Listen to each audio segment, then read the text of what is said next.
Yo, YouTube, man. We're back at it with a different one, man. Today we got mumble rappers getting humbled by rap legends. Hold on, though. Cause this motherfucker ain't even on my headphones for real, man. Hold on, man. Alright, for sure. Alright, so mumble rappers getting humbled by rap legends. Let's see what these niggas talking about right now, man. Let's get to it. Finger bang, chicken wing, educate, you can say, low punk, low sand, imitate, little Wayne. That's what's wrong right now. Everybody trying to rap the same style with the, I don't know who created it, if it was Future or Migos, but all them sound the same.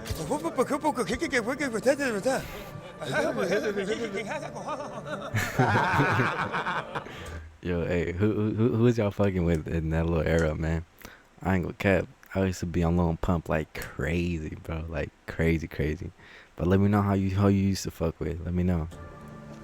I said, me in the studio one night trying to do that. I'm like, man, cut this shit off. Mumble rap. I mean, in Take the out of your mouth and speak clearly, young man. This mumble. Speak clearly. Let me hear what the you're saying. Mumble rap came into the game like a storm, and while some of these artists might drop tracks with fire beats, that doesn't automatically make them real rappers. A lot of people see it as lazy and a major downgrade from what hip-hop is really about. I mean, just check this out. we what you call a mumble rapper. Just yeah. So you say yeah after everything and make it rhyme. It don't matter what it is. And for real, you can say anything. I just went to the store. Yeah. For the love. Yeah.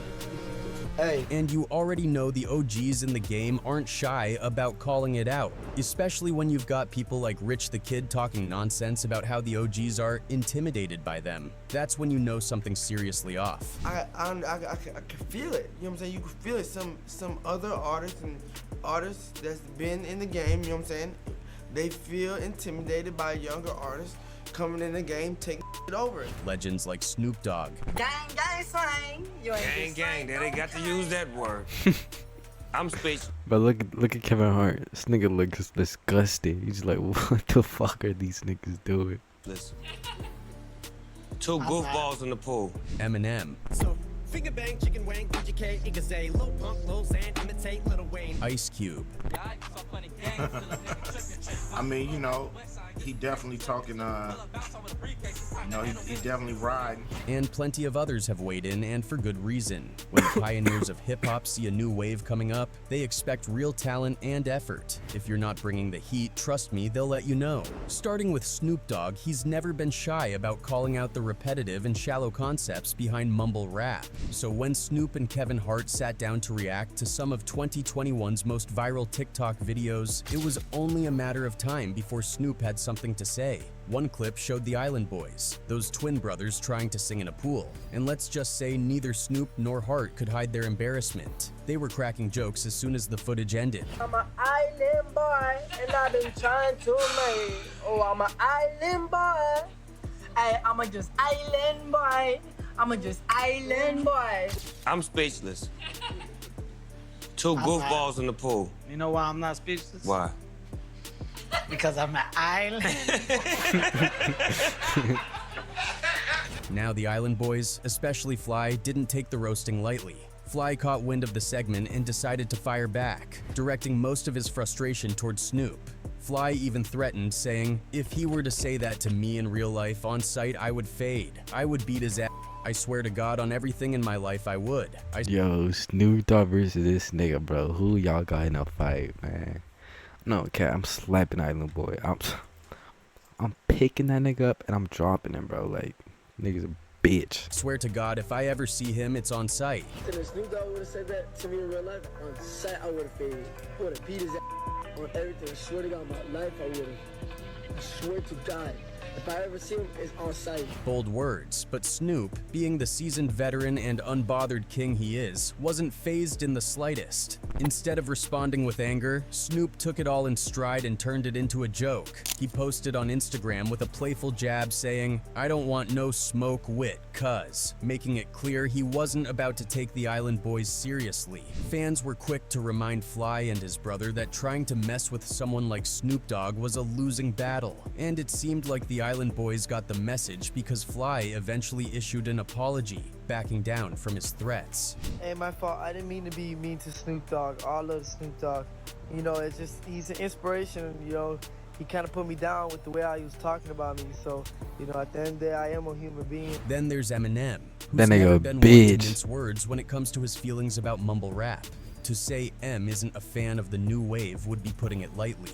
He can't stand it. And he made that crystal clear on his album Kamikaze, where he went on a lyrical rampage, calling out mumble rappers left and right, from taking shots at Lil Yachty, I can see why people like Little Yachty, but not me though. Not even dissing it, just ain't for me. to mockingly interpolating Migos' hit song Bad and Boujay. Brain dead, eye drops, pain meds, Cyclops, they big. Nah. Bad and Bougie was fire. Nah, y'all niggas true. Bad and Bougie is fire. I was fucking Eminem, nigga. Bad and Bougie.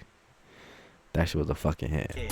iPod, Maybach, my box. Raindrops, drop top, smoking, no cooking, the hot box. And even flipping Lil Pump's flow from Gucci Gang just to show how ridiculous he thought it all was. So, finger bang, chicken wang, UGK, Igazay, low punk, low Zan, imitate Little Wayne. Of course, these younger rappers didn't take it lying down. Lil Pump, for one, decided to hop online and talk trash about Eminem, claiming nobody listens to Eminem anymore. Hey, Eminem, you is lame as hell.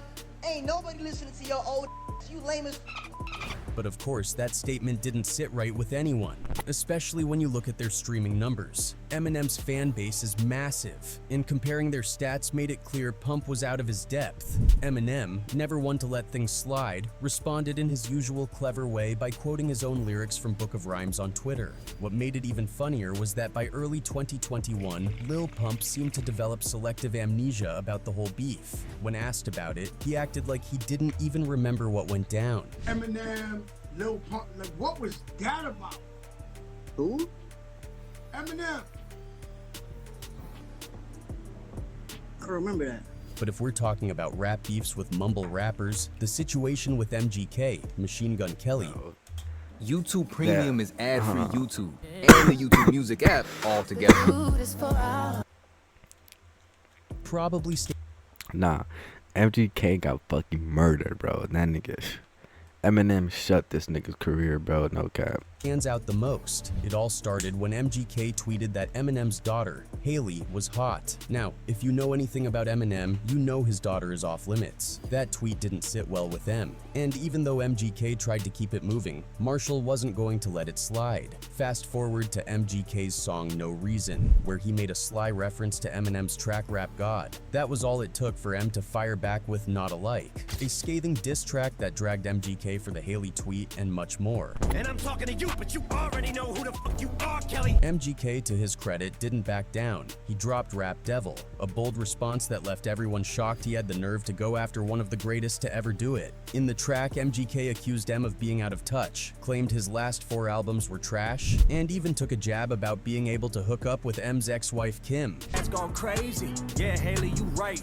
Dad's always mad, cooped up in the studio, yelling at the mic. But you already know Eminem wasn't going to let that slide. He came back harder with Shot, a diss track that tore MGK apart. From mocking MGK's career to dismantling his arguments line by line, M left no doubt about who won that battle. Out petty who with your corny lines. Slim your roll. Out Kelly, ooh, but I'm 45 and I'm still out selling you. Later, M addressed the beef in an interview, explaining his side of the story and making it clear he had no regrets about the way things played out. MGK, on the other hand, ended up pivoting his career to rock music not long after. And then there are the mumble rappers who go out of their way to disrespect the OGs. Take Lil Xan, for example. He's the guy behind the hit Betrayed, but he stirred up a massive storm of controversy when he had the nerve to call Tupac's music boring in an interview. If that wasn't bad— Oh my god, when this happened, I remember this nigga had so much fucking hate, bro. Like, nobody liked him. Crazy. enough, he rated Pac a 2 out of 10 on what he called a clout meter.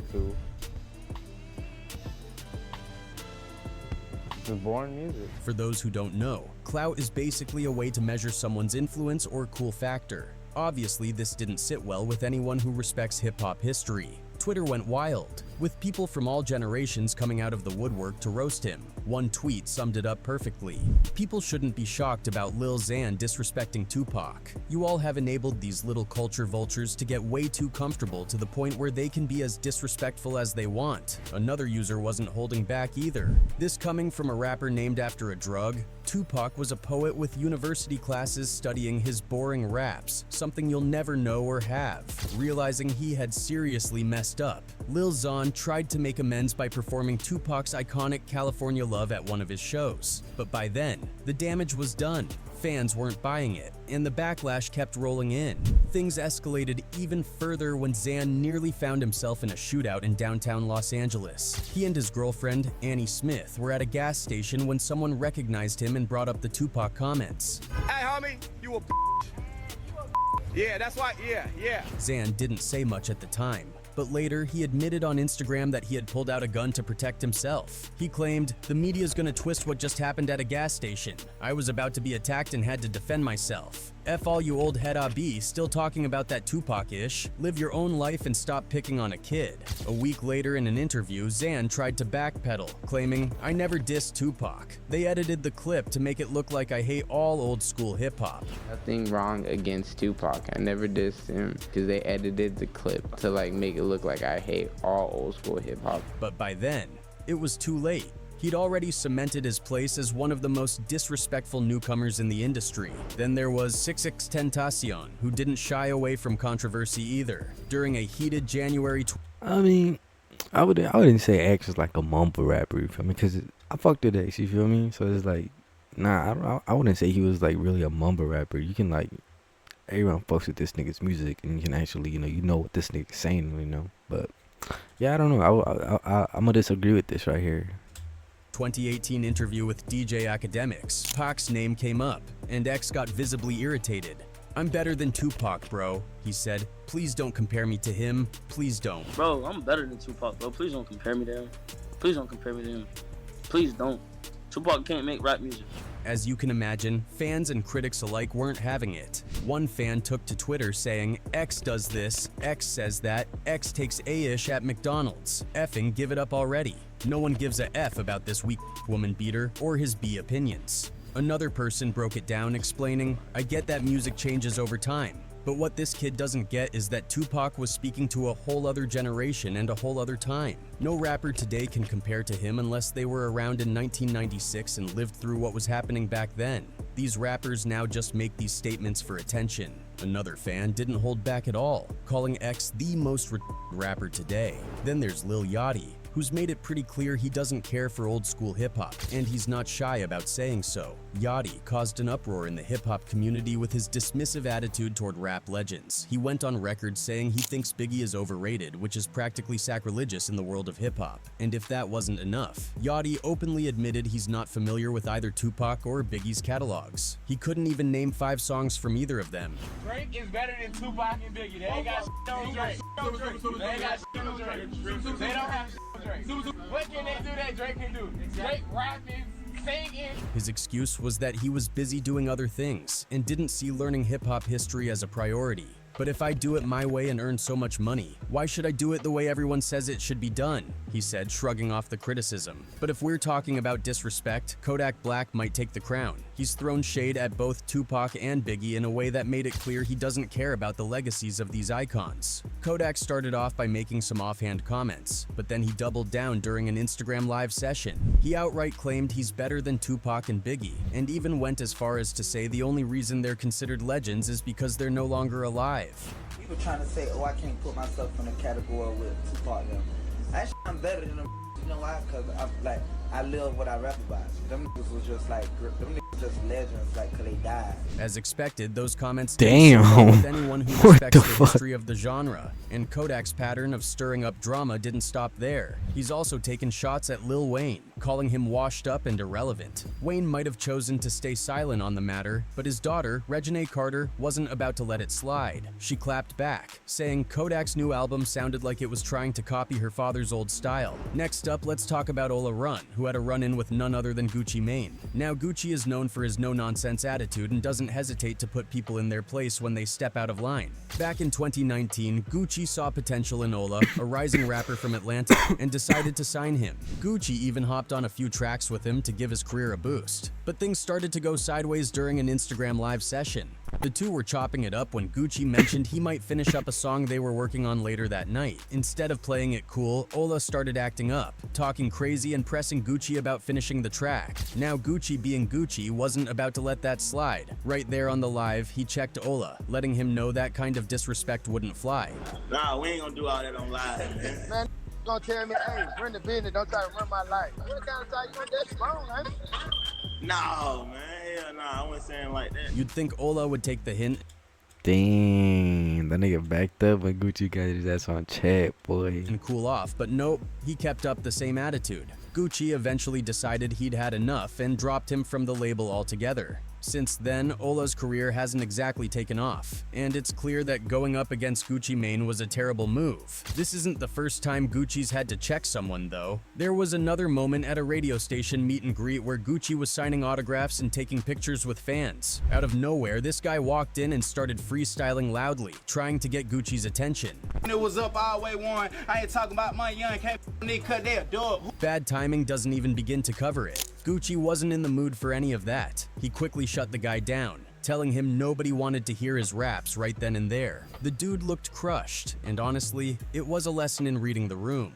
If you ain't know, that's right now. This ain't no free shot. I thought you knew. But Gucci doesn't just put up-and-comers in their place.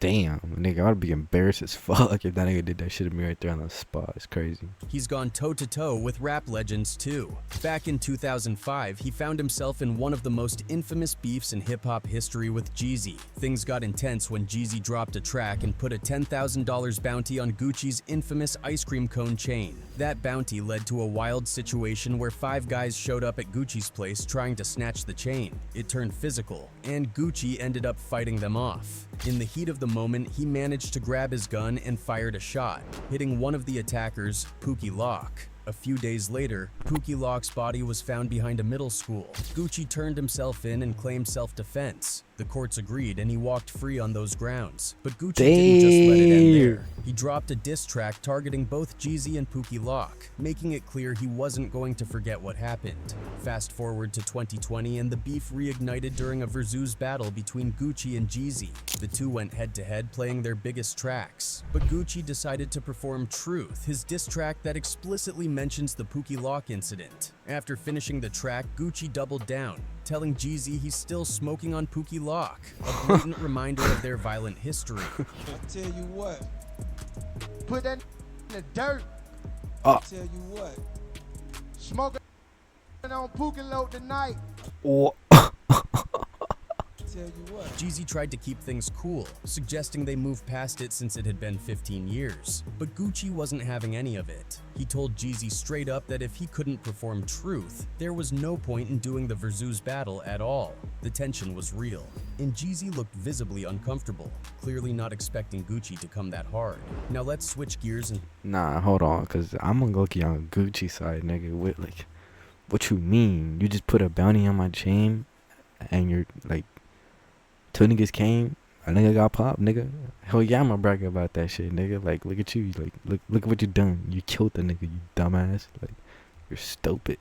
And talk about Trav, a former G-Unit member who got checked by 50 Cent. Everyone knows 50 Cent doesn't back down from conflict, and he's always ready to call someone out. One notable moment happened on stage with Meek Mill. They were performing when, out of nowhere, 50 turned to Trav, said something, and then pushed him away.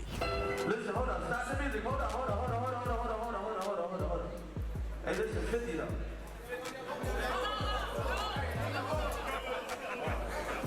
The tension was thick, and it was obvious 50 wasn't joking around. Meek Mill and others on stage quickly tried to calm the situation, with Meek even stepping in to say that he and Trav were like family.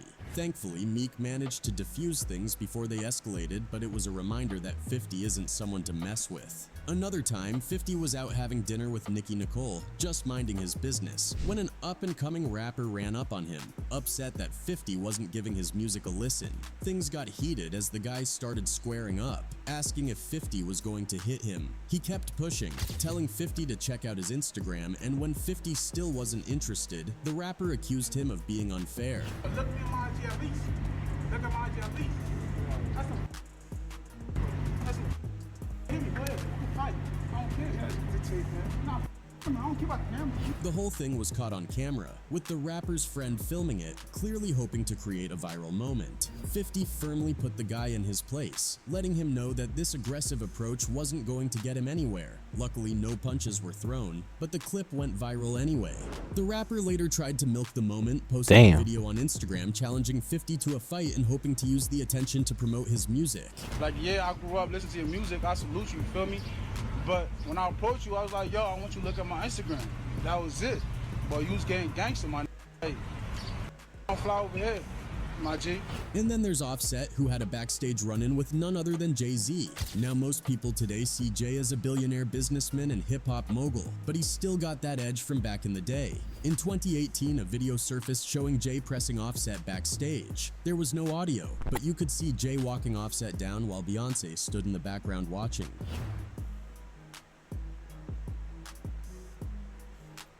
Dude, I did not know Jay-Z was like that tall. What the fuck? This nigga looks hella tall right here. Nigga's looking down at him. Look at that.